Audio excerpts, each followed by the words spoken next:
행복하게 사시기를 바랍니다. 아멘. 아멘. 오늘 선교주의를 맞이해서 우리 데살로니가 교회의 비밀, 이 말씀은 제가 개인적으로 지금까지 목회하면서 제가 가지고 있는 그 목회 철학이 그대로 담겨져 있는 그런 메시지고, 제가 다른 교회 가더라도 가끔 이 말씀을 도전적으로 선교하는 일에 도움이 될까봐 전하고 돌아올 때가 많이 있는 그런 말씀입니다. 오늘 우리 선교주일에 다시 한번 우리 교우들이 이 말씀으로 무장하고 이 마지막 때에 우리가 하나님 앞에 어떤 믿음 생활을 해야 될 것인가, 말씀 속에서 여러분들이 작정하시고 또 이 말씀대로 저와 여러분이 살아갈 수 있기를, 또 우리 교회가 그런 방향으로 계속 갈 수 있도록 이 말씀 속에 다짐할 수 있기를 간절히 바랍니다. 아멘. 바울의 전도 여행 중에 가장 큰 전도의 열매가 있었던 곳이 바로 데살로니가 지역이었습니다. 당시에 이 데살로니가는 마게도냐 지방의 수도였습니다. 그 당시에 인구가 약 20만 명. 제가 이곳을 2번 정도 그리스 터키에 방문해서 관심이 많기 때문에 이곳 지역을 사사치 보면서 많은 교훈을 받고 확인을 했습니다. 당시에 이 데살로니가는 마게도냐 지방의 수도였다고 하는 것. 그런데 오늘 우리가 지도를 보면 이 도시는 데살로니키라고 이렇게 지도에 표기가 되어 있습니다. 현재 요즘 인구가 약 150만, 그리고 거기다가 방문자를 플러스하면 유학생들을 포함하면 약 160만 정도의 인구가 현재 그리스의 데살로니키 도시에 살고 있습니다. 지금도 그리스에 보면 큰 도시 두 개가, 하나는 아테네고 그 다음이 이 데살로니키입니다. 아테네 다음 가는 제2의 도시로 그리스에서 유명한 곳이 바로 이곳입니다. 바울은 이 당시에 바울과 실라를 비롯해서 디모데, 누가 등 빌립보를 떠나가지고 비아 에그티아 도로라고 하는, 걸어서 로마의 유명한 그 군사도로인데, 이 도로를 걸어가지고 암피볼리와 아보볼리아를 거쳐가지고 지금 걸어서 데살로니가에 도착을 하게 됩니다. 성경학자들은 바울이 이곳에서 약 6개월 정도 체류하면서 복음을 전했던 것으로 이야기하고 있습니다. 성경을 보아도 우리가 알 수가 있습니다. 오늘 본문 말씀에서 볼 수 있는 것처럼 처음에는 유대인 해당을 중심으로 약 한 달간 집중 사역을 하고, 그 후에는 야손이라고 하는 사람의 집에서 일종의, 요즘으로 말하면 구역 모임으로 복음을 전한 것으로 볼 수 있습니다. 이 야손이라고 하는 사람은 우리가 사도행전 17장 5절과 6절을 보면은 이 야손에 대한 이야기를 우리가 알 수가 있습니다. 어떻든 이 야손의 집에서 요즘 말하면 구역이나 셀 모임 같은 이 소그룹 모임으로 모여서 복음을 전했다는 거죠.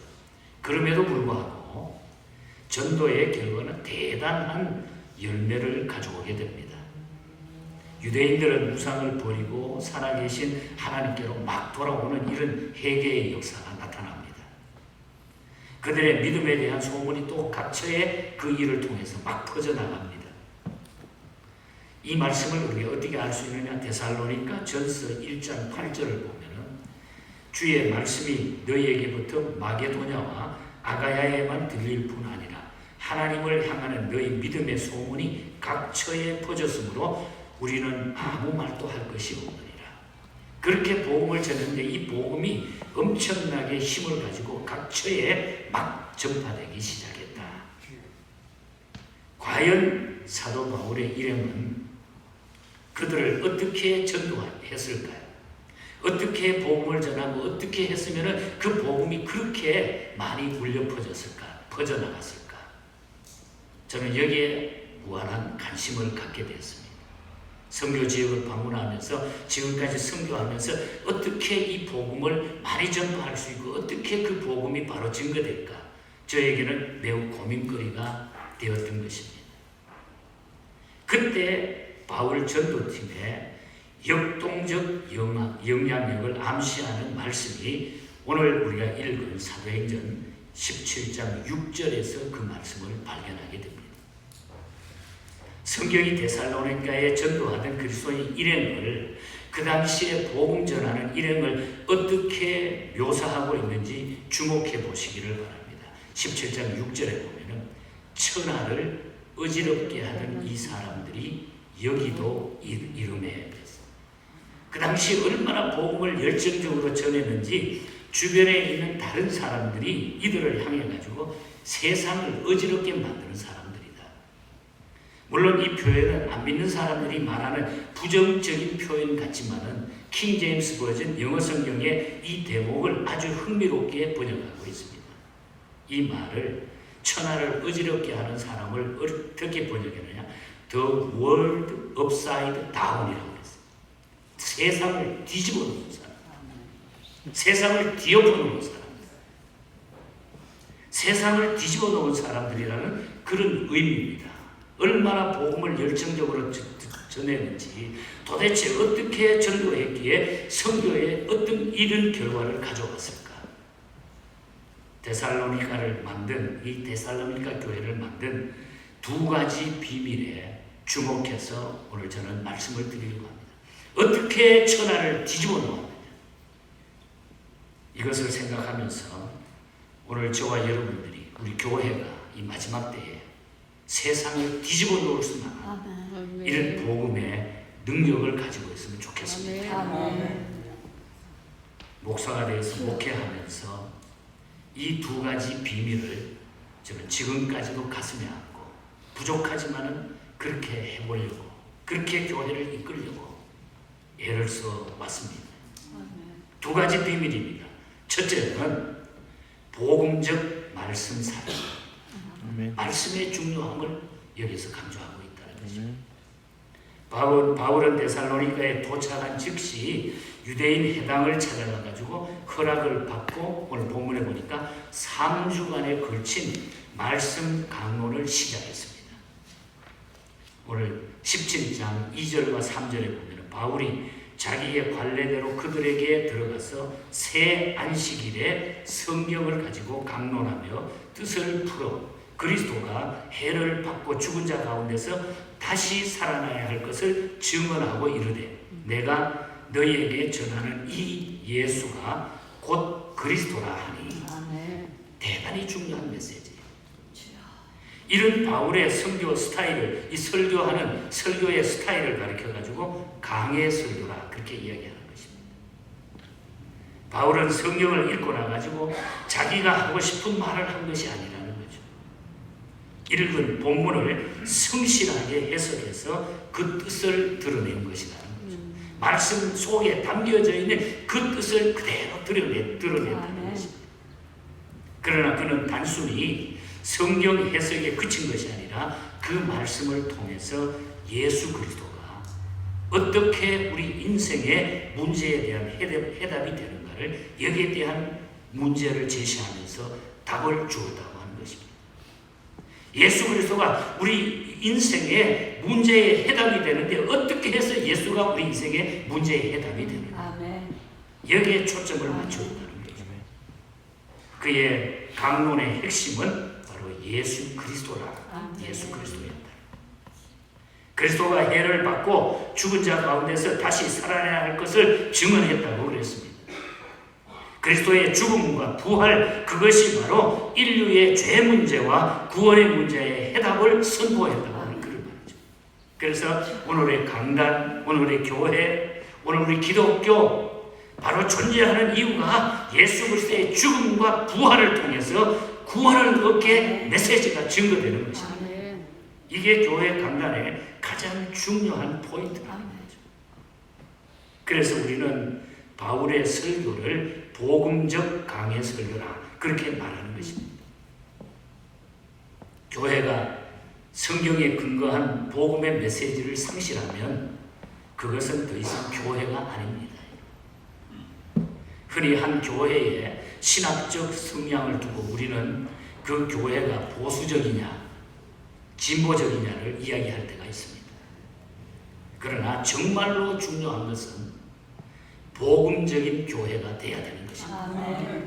보수냐 우리가 뭐 어떤 진보적이냐 이게 중요한 것이 아니라 정말로 교회가 복음적인 교회가 돼야 주의 복음을 바로 전하는 교회가 돼야 돼요.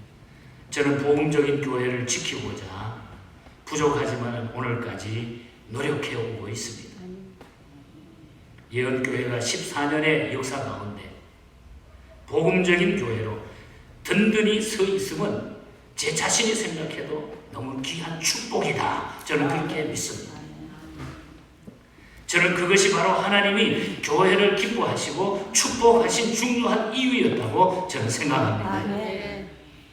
데살로니가 사역의 큰 열매가 바로 복음적인 강해 설교에 결과했던 것처럼 오늘 또 이 교회 강단에는 그 어느 곳에도 복음이 바로 증거되는 예수 그리스도의 부활과 예수 그리스도의 십자가가 바로 선포되어야 된다는 것입니다.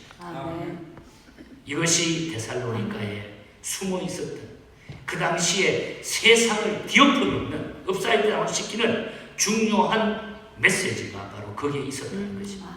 말씀에 있었다. 여러분 얼마든지 이 세상이 변화할 수 있습니다.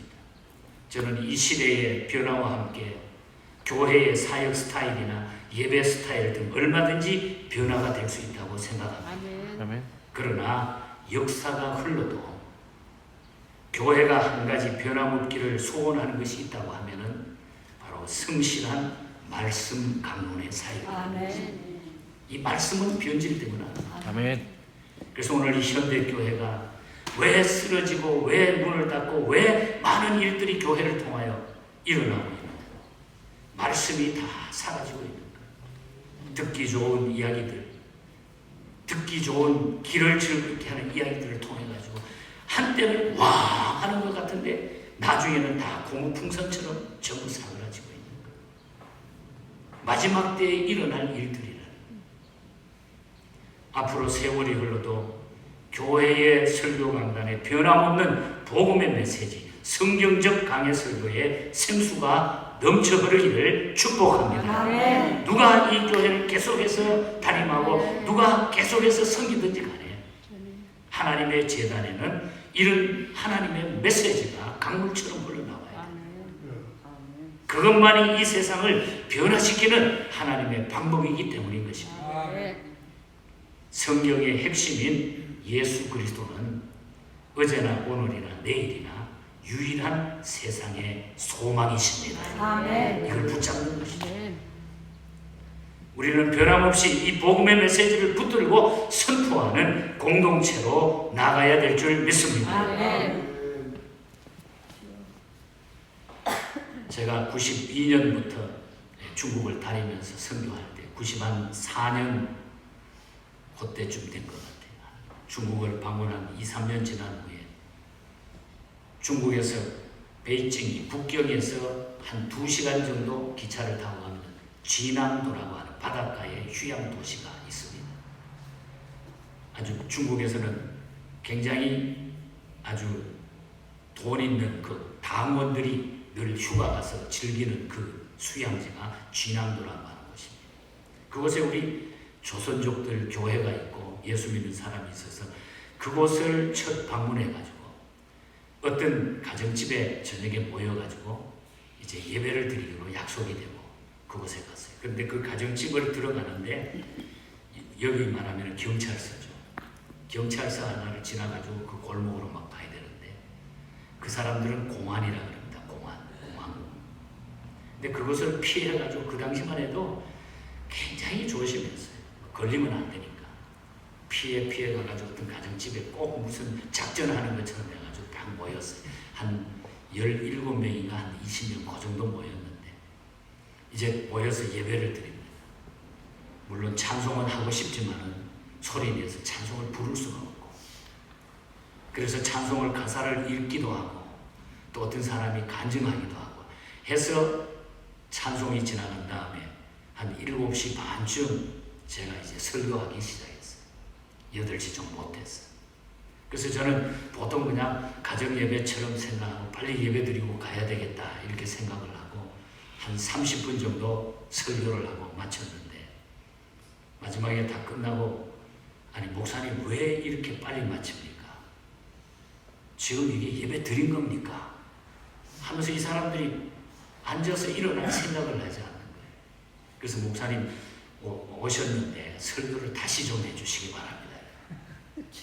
제가 그날 저녁에 8시 좀 넘어가지고 다시 설교를 시작해서 그 다음날 새벽 4시까지 설교를 했어요. 붙들려가지고 저도 모르게 8시간 설교했어요. 제 생애의 기적이죠. 간증을 섞어가면서 그들과 나누는데 밤새 가면서 그냥 눈이 반짝반짝반짝. 그 사람들 중에 지금도 우리 선교팀의 목사 안수를 받은 사람이 있고 지금 또 세상을 뜨신 분도 계십니다. 여러분 하나님의 말씀이 아니고는 우리를 변화시킬 수가 없는 아멘. 우리 하나님의 말씀 때문에 모든 것은 가능한 거예요. 아멘. 하나님이 구체적으로 우리와 함께 하심을 뭘 통해서 보여주십니까? 말씀이 아니겠어요? 이미 우리에게 주신 말씀이 있는데 이걸 붙들고 우리가 하나님 앞에 나갈 때에 우리의 역사는 새롭게 되는 줄 믿습니다. 아멘. 말씀을 지켜라. 아멘. 이 데살로니가 교회의 비밀은 말씀 속에 있었단 말이에요. 이것이 최고로 중요한 메시지고 그 다음에 다른 하나는 이웃사랑 실천의 사역입니다. 바울 선교팀이 전도사에게 위대한 데살로니가 교회를 탄생을 시켰고 데살로니가 교회가 다시 자기 도시와 지역사회에 큰 영향을 가질 수 있었던 또 하나의 그 비밀이 바로 복음과 함께 목숨까지도 내어주려고 하는 사랑, 이웃사랑의 실천이 바로 거기에 있었기 때문에 데살로니가 전서 2장 8절에 보면은 우리가 이같이 너희를 사모하여 하나님의 복음뿐 아니라 우리의 목숨까지도 너희에게 주기를 기뻐함은 너희가 우리의 사랑하는 자가 됨이니라. 아멘. 복음과 함께 기뻐할 수 있는 것은 바로 이웃을 사랑하는 것과 함께 동일하게 이루어진다는 거예요. 아멘. 그래서 복음이 바로 증거됐다. 복음은 위대한 메시지지만은 사랑은 증거되지 않은 이웃들을 복음의 진정성으로 믿게 해주는 것이 바로 사랑이라는 거예요. 아멘. 그런 면에서 사랑은 복음을 증명하는 열매가 된다는 거죠. 사랑이라고 하는 이 복음을 증명해 줄 수 있는 열매가 과연 무엇인가? 바로 사랑이라고 하는 것입니다. 아멘. 그동안 교회가 열심히 전도하면서도 전도의 열매를 맺지 못한 원인은 바로 이웃을 향한 우리의 사랑이 보이지 않기 때문에 많은 사람들이 예수를 잘 믿는 것처럼 사는데 실제로 이웃 사랑에 대한 이 사랑에 대한 마음이 열려 있지 않는다는 거죠. 그게 문제라는 것입니다. 이번에 제가 아는 어떤 분은 TV를 보다가 우크라이나의 전쟁 큰 뉴스를 보다가 너무 가슴이 아파서 하나님 어떻게 저럴 수 있습니까? 그래서 어떤 분이 타주에 있는 분이 권사님이신데 돈을 1,000불을 보내왔어요. 거기 좀 도와줬으면 좋겠다. 누구를 통해서 그쪽으로 보내게 됐습니다. 여러분, 우리가 이웃 사랑에 대한 우리의 마음이 열리지 않으면 우리는 아무 소용이 없습니다. 내가 예수 믿고 물론 내가 구원받을 수는 있겠지만 저는 이 시대의 교회들이 데살로니가 교회처럼 복음만으로만 아니라 목숨이라도 내어주는 사랑을 이웃 사랑에다가 우리가 베풀 수 있는 이 일에 앞장서는 교회와 성도가 되었으면 좋겠다. 그리고 이것이 바로 최고로 우리에게 주신 하나님의 중요한 메시지라는 거예요. 그래서 오늘 성경에 나오는 브리스길라 부부 같은 사람들, 루디아 같은 사람들, 정말 정말 그 당시 어려운 환경 가운데서도 엄청나게 이웃을 사랑하며 심지어 사도 바울이 가진 게 없었잖아요. 어떤 때는 배가 고프고 힘든 때도 그 뒤를 도와가면서 복음의 메시지를 함께 동참했어. 그 사랑의 힘이 결국 그 많은 영혼들을 구원하게 되는 아름다운 열매를 맺게 됐다는 것입니다. 그래서 우리는 후일 진실로 이 사랑으로 민족을 치유하고 세상을 변화시키는 일에 하나의 미랄로 기억되기를 우리 교회가 여러분이 될 수 있기를 축복합니다. 아멘. 오늘 아침에도 한국에서 어떤 친구 목사님이 유튜브 영상 하나를 보내왔어요. 그래서 제가 예배 전에 우리 찬양대 카톡방에다가 지금 집어넣어놨는데 혹시 보셨는지 모르겠어요.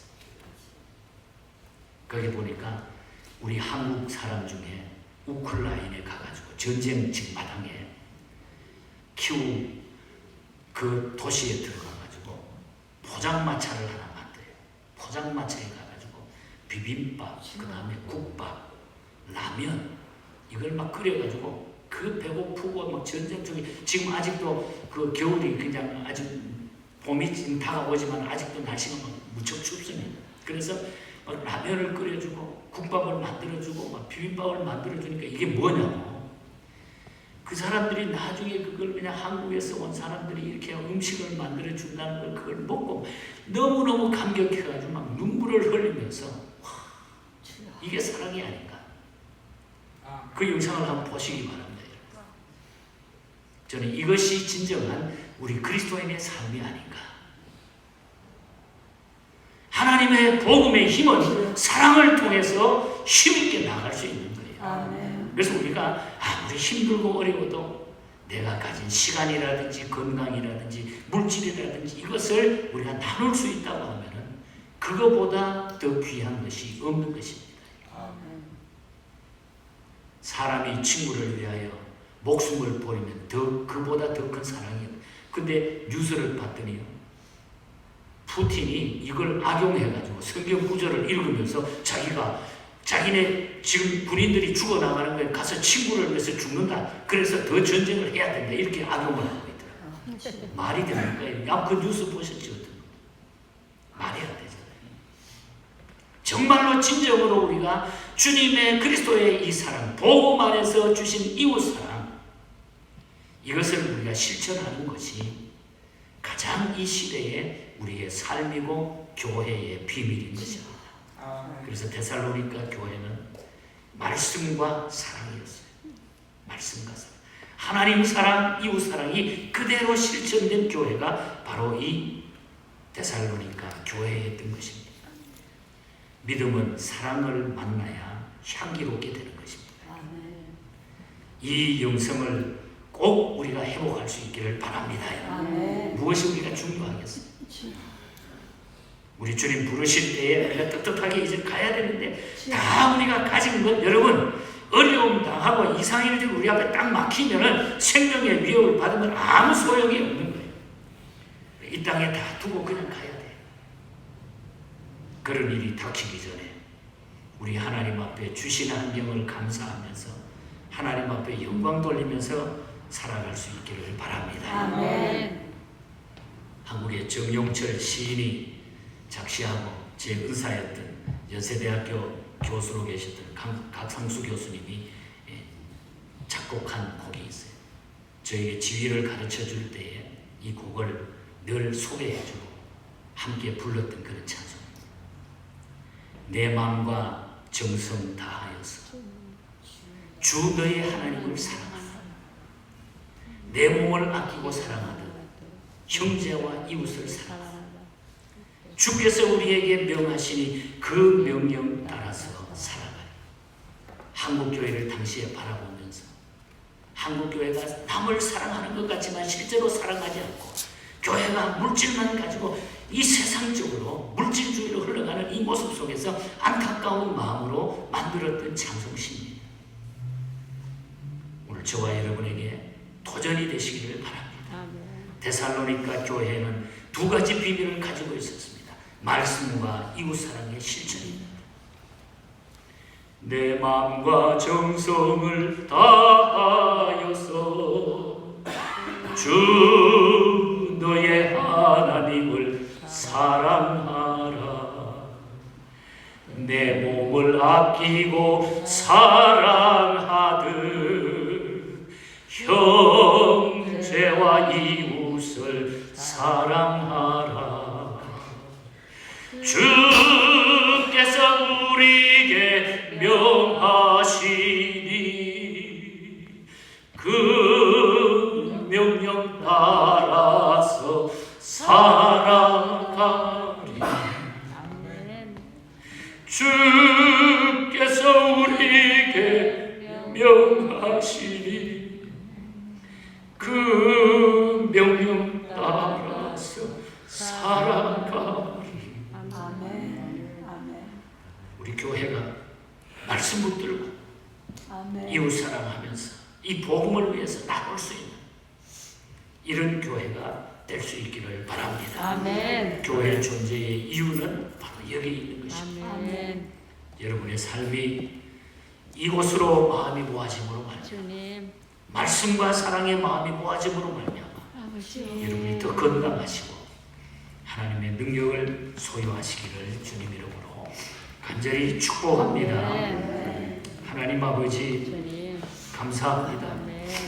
예수 믿게 하시고 이 복음의 영원한 삶을 우리에게 주시고 아버지. 또한 이 땅 위에 살아가면서 여러 가지 모습을 경험하지만 그래도 우리에게 소망이 있음은 아버지. 우리 하나님이 함께 하시는 것을 믿습니다. 아멘. 저희들이 주의 복음을 전하고 여러 가지 일을 한다고 하면서 이웃을 돌아보지 못하고 복음 전하지 못하고 이 사랑을 함께 나누지 못했던 우리의 모든 모습을 하나님이여 용서하여 주시옵소서.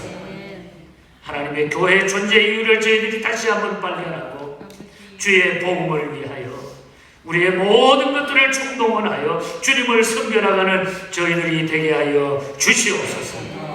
우리 교회가 힘있는 교회, 건강한 교회, 건강한 성도들이 되게 하여 주시옵소서. 어떤 한란이나 어떤 역경 가운데서도 흔들리지 않는 하나님의 교회가 되게 하여 주시옵소서. 거룩하신 예수님 이름으로 기도하옵나이다. 아멘. 우리 기립하셔서 369장